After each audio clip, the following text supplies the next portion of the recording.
Assalamualaikum warahmatullahi wabarakatuh. Bismillah. Alhamdulillah wassalatu wassalamu ala rasulillah Sayyidina Muhammad ibn Abdillah wa ala alihi wa sahbihi wa mawala. Amma ba'du fa aqulu billahi taufiq wal hidayah. Selamat datang di channel Kuliah Sampingan, yang mana pada kesempatan kali ini saya ingin membuat suatu video yang membahas tentang modul ajar.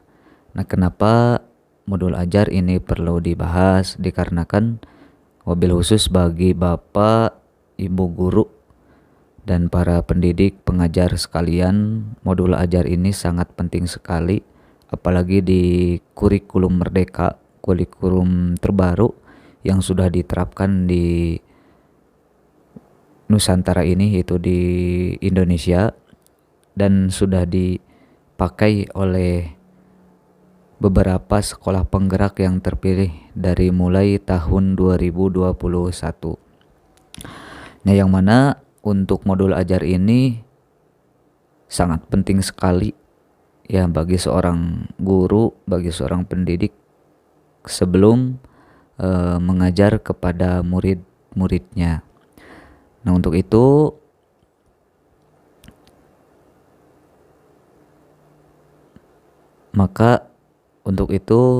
para guru dan para pendidik harus paham dengan modul ajar ini, dan harus bisa juga membuatnya sendiri. Bapak Ibu guru sekalian, di kesempatan kali ini mungkin saya akan membahas secara detail pelan-pelan, dikarenakan mungkin ada Bapak Ibu guru yang belum paham sama sekali, dan ada yang sudah paham. Alhamdulillah ya, bisa menambahkan kekurangan yang ada di video saya ini. Silahkan bisa dituliskan di kolom komentar. Nah, sebelum lanjut ke videonya, jangan lupa dukung channel ini dengan cara like videonya, subscribe channelnya, dan tekan tombol loncengnya supaya ada notifikasi bila mana ada video-video terbaru dari channel Kuliah Sampingan ini. Oke, langsung saja kita langsung ke videonya. Nah, Bapak Ibu sekalian, kenapa di sini saya cantumkan Bapak Ibu sekalian, kenapa di sini saya cantumkan untuk modul ajar ini khusus untuk kurikulum merdeka. Nah, dikarenakan modul ajar ini resmi diterapkan oleh Kemendikbudristek ya, Bapak Nadiem, bahwasannya modul ajar ini harus diterapkan di kurikulum merdeka. Yang mana di kurikulum sebelumnya, yaitu di kurikulum 2013, itu adalah RPP. Sebetulnya modul ajar dan RPP itu tidak jauh berbeda. Isinya dan tujuannya itu hampir sama, namun ada beberapa isi yang ditambahkan di modul ajar. Nah, nanti kita akan ketahui ya.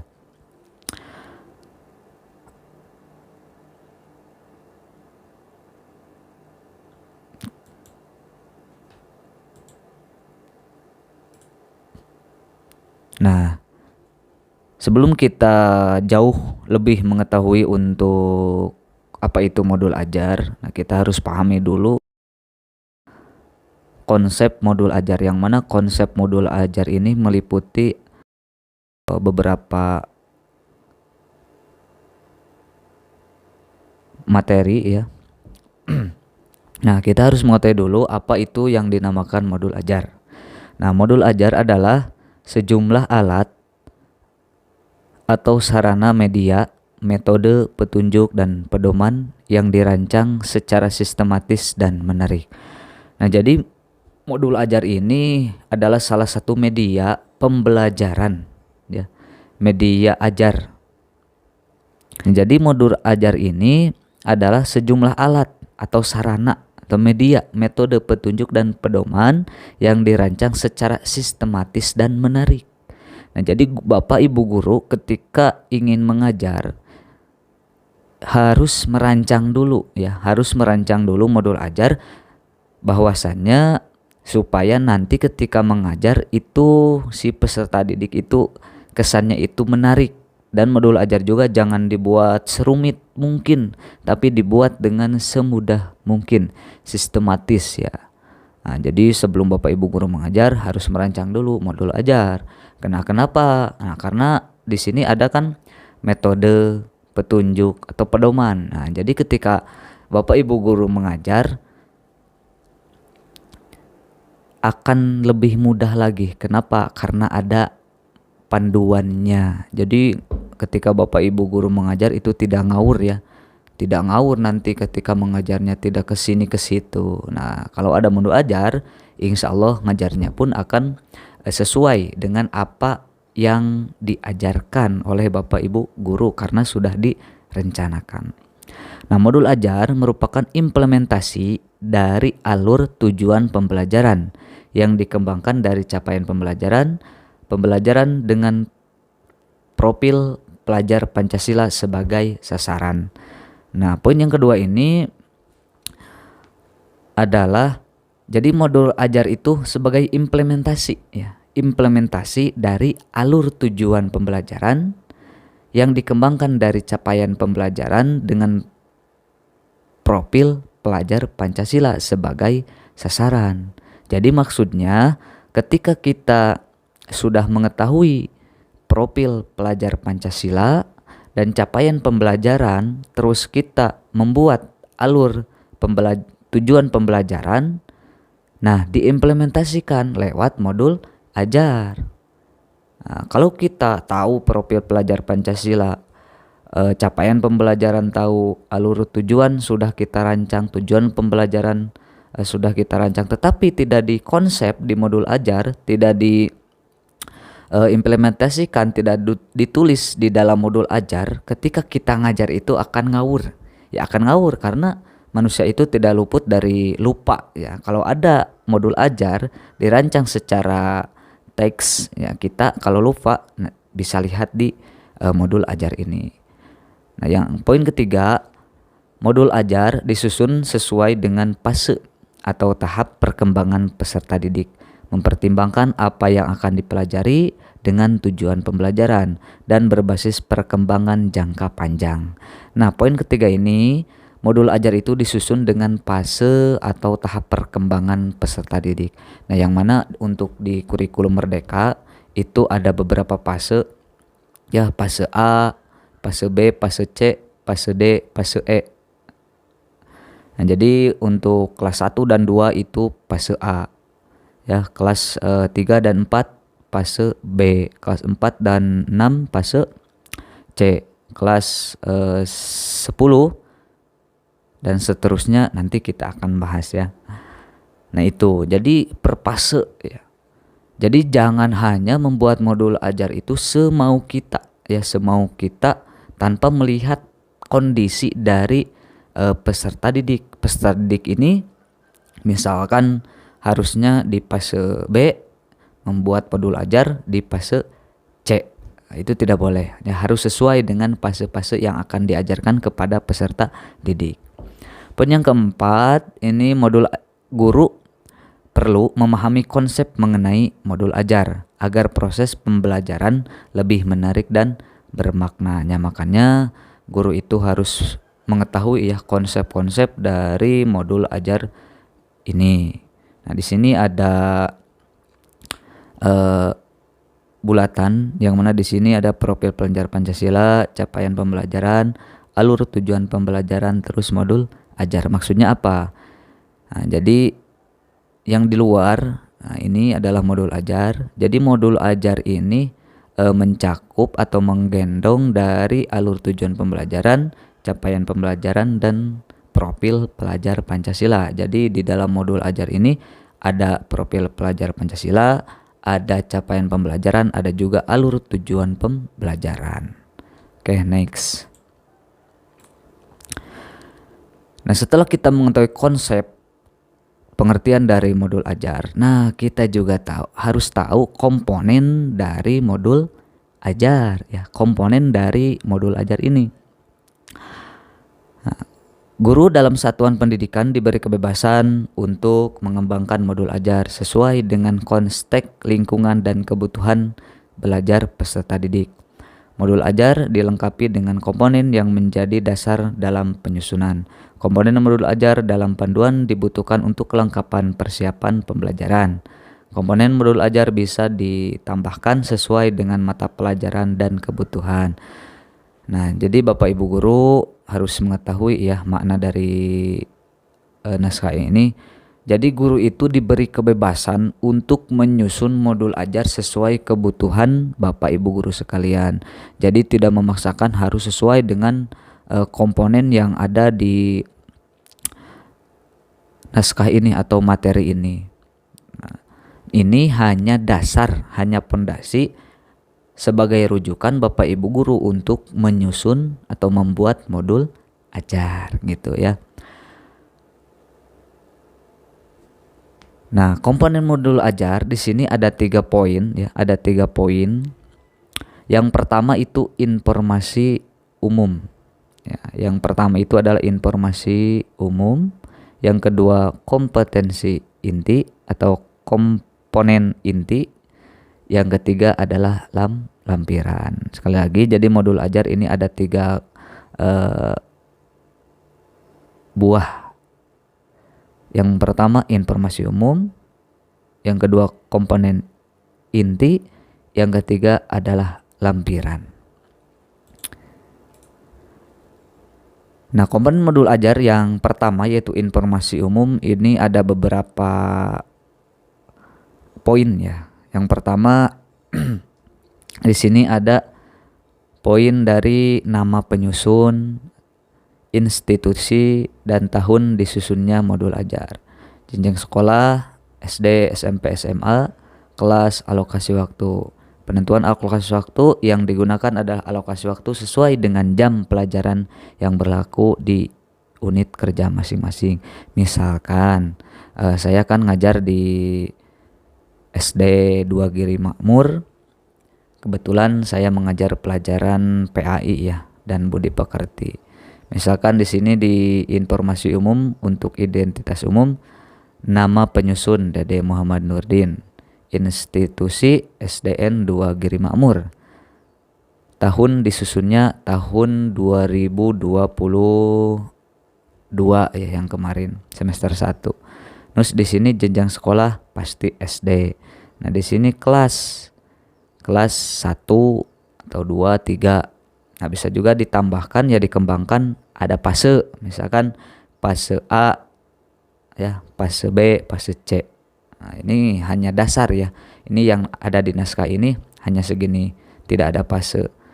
Nah, bisa dikembangkan seperti yang tadi dikatakan ya, fase atau kelas. Nah, itu adalah isi dari identitas umum dari informasi umum dalam komponen modul ajar. Yang kedua, diisi informasi umum itu ada kompetensi awal ya, kompetensi awal. Apa itu kompetensi awal? Kompetensi awal adalah pengetahuan atau keterampilan yang perlu dimiliki siswa sebelum mempelajari topik tertentu. Kompetensi awal merupakan ukuran seberapa dalam modul ajar dirancang. Nah, jadi Bapak Ibu ketika menyusun modul ajar itu harus ada kompetensi awal. Kompetensi awal ini adalah merupakan ukuran. Nah, seberapa dalam modul ajar ini dirancang. Maksudnya Bapak Ibu guru ingin mengajar si peserta didiknya itu ketika sudah belajar bab ini maka harus mempunyai kompetensi apa atau mempunyai ilmu apa setelah belajar. Nah, contoh di sini ya saya kan sudah sebutkan tadi guru PAI. Nah, peserta didik diharapkan mampu membiasakan diri melafalkan ayat-ayat Al-Quran. Karena saya belajar di bab 1 itu materinya tentang membaca atau menghafal ayat Al-Quran. Kedua, peserta didik diharapkan mampu memiliki sikap pemberani. Yang ketiga, peserta didik diharapkan mampu menjelaskan Al-Quran dengan baik. Nah, ini contoh adalah kompetensi awal yang ada di dalam modul ajar. Next, di dalam informasi umum, selanjutnya ada profil pelajar Pancasila.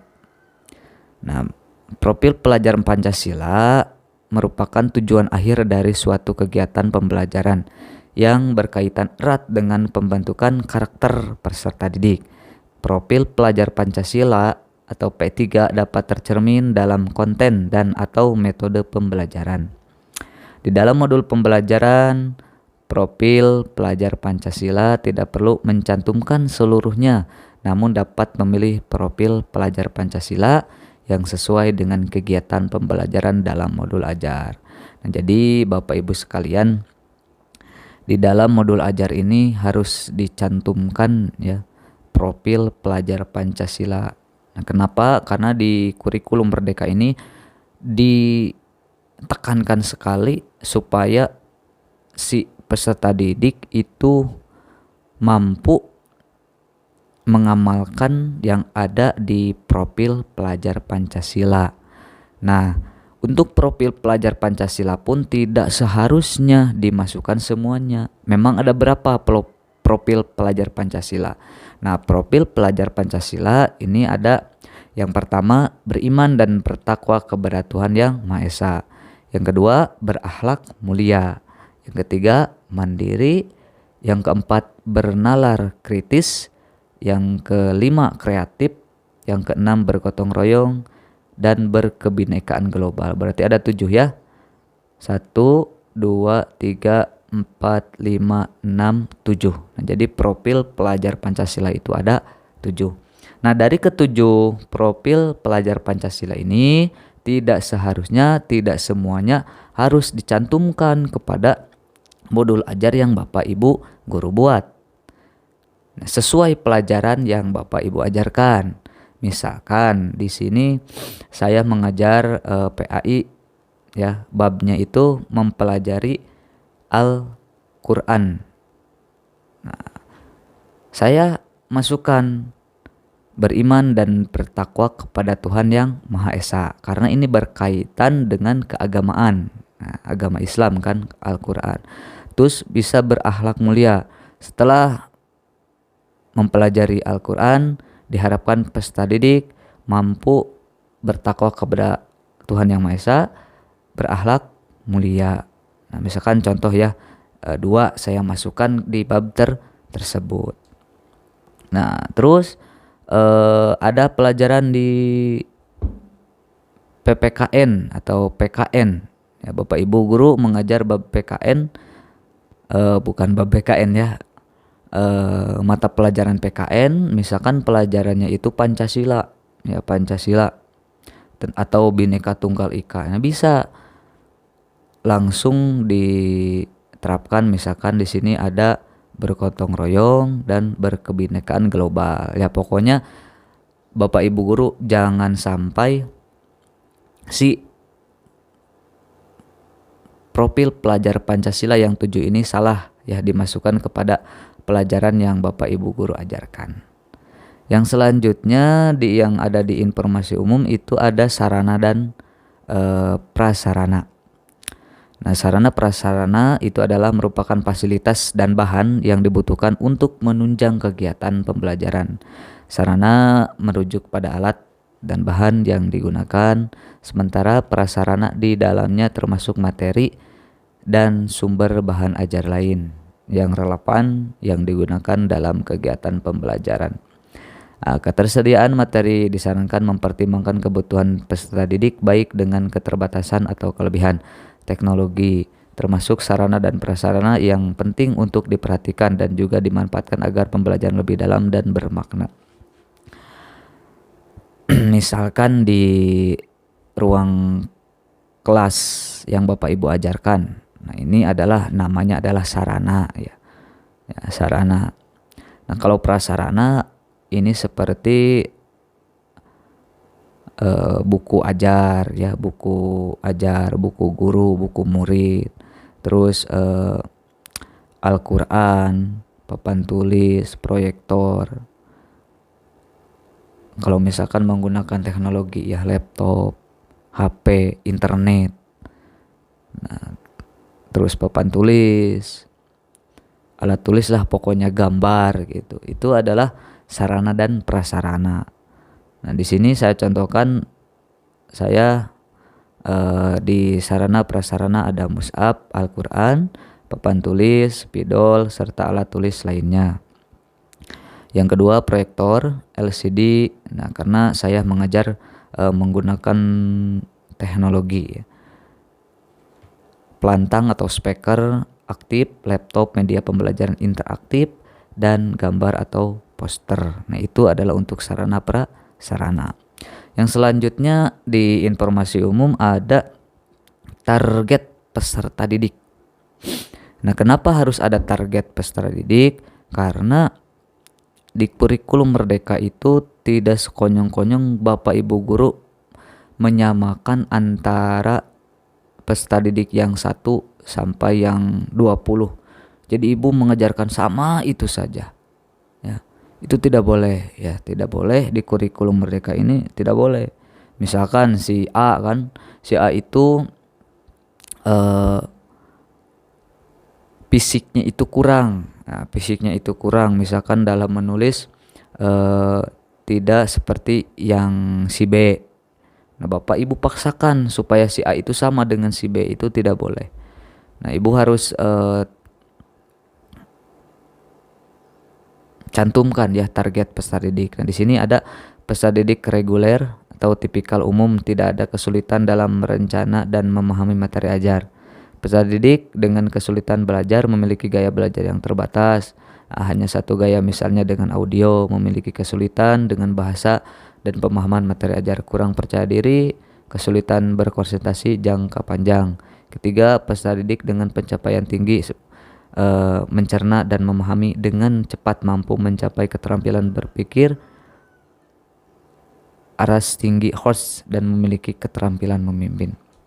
Nah, jadi ibu harus cantumkan di peserta didik ini apakah peserta didiknya reguler atau tipikal umum ya seperti biasa. Terus yang kedua, apakah peserta didiknya itu memiliki gaya terbatas, misalkan tuna rungu ya, tuna ucara, pokoknya beda dengan yang lain. Terus yang ketiga, peserta didiknya itu pencapaian tinggi, bisa dikatakan dia itu pintar, dia itu cerdas. Cantumkan oleh ibu. Bila mana ada tiga-tiganya, masukkan tiga-tiganya. Bila mana ada satu, masukkan satu. Bila mana ada dua, ya masukkan dua. Itu ya untuk target peserta didik, supaya cara mengajar kita atau yang diajarkan oleh kita itu tidak, kalau bahasa Sunda mah tidak apa ya, tidak cuma-cuma ya, tidak cuma-cuma, teh cuma-cuma urang ngajar teh. Nah, jadi henteu ngawurnya. Nah, yang selanjutnya di dalam informasi umum itu ada model pembelajaran. Nah, model pembelajaran ini merupakan model atau kerangka pembelajaran yang memberikan gambaran sistematis pelaksanaan pembelajaran. Model pembelajaran dapat berupa model pembelajaran tatap muka, pembelajaran jarak jauh dalam jaringan PJJ atau daring, pembelajaran jarak jauh luar jaringan PJJ luring, dan blended learning. Nah, ibu harus dicantumkan ya. Apalagi kemarin di musim corona, Bapak Ibu kan ngajarnya itu ada 2 metode ya. Metode daring dan luring. Ada yang daring jadi full menggunakan jaringan, ada juga yang luring. Maksud luring ini jarak jauh jaringan. Nah, jadi jarak jauh jaringan ini Bapak Ibu guru ngajar ya. Ngajar di suatu tempat ya, di suatu tempat tapi bukan di sekolah. Nah, ini kalau daring ini full menggunakan jaringan. Nah, kalau tatap muka ini pembelajaran seperti biasa normal belajar di kelas atau belajar di sekolah. Nah, Ibu harus cantumkan di dalam modul ajar. Habis ya. Oke. Nah, mungkin Bapak Ibu guru sekalian di video pertama ini mengenai modul ajar baru membahas tentang informasi umum dari komponen modul ajar. Nah, yang selanjutnya komponen inti dan lampiran, insya Allah di video selanjutnya saya akan bahas supaya video ini tidak terlalu panjang dan Bapak Ibu guru juga tidak jenuh ya dalam belajar. Kita santai belajar bersama sambil nonton HP, sambil belajar daripada nonton yang tidak ada manfaatnya. Mending kita diskusi bersama mengenai pembelajaran atau pendidikan yang nilai positifnya itu banyak sekali. Dan sekali lagi saya sebagai pemateri atau narasumber yang ada di video ini mohon maaf bila mana ada kesalahan dan kekurangannya. Bisa di cross check ya, bisa dikomentari kalau ada kekurangan, bisa ditambahkan kalau ada kesalahan, bisa dibenarkan di kolom komentar saya ini. Dan sebelum penutupan, saya mengajak para Bapak Ibu guru atau para penonton sekalian untuk mendukung channel saya ini supaya lebih semangat lagi saya dalam membuat konten-konten yang mengenai pendidikan dengan cara like video ini, share ke teman-teman kalian supaya teman-teman Bapak Ibu guru atau teman-teman kalian juga tahu tentang video ini, dan subscribe channelnya, dan jangan lupa tekan tombol loncengnya supaya nanti ketika ada video terbaru langsung ada pemberitahuan kepada Bapak Ibu guru sekalian. Itu saja yang bisa saya sampaikan. Tetap semangat menjadi pengajar dan menjadi pendidik. Wallahul muwaffiq ila aqwamit thoriq. Wassalamualaikum warahmatullahi wabarakatuh.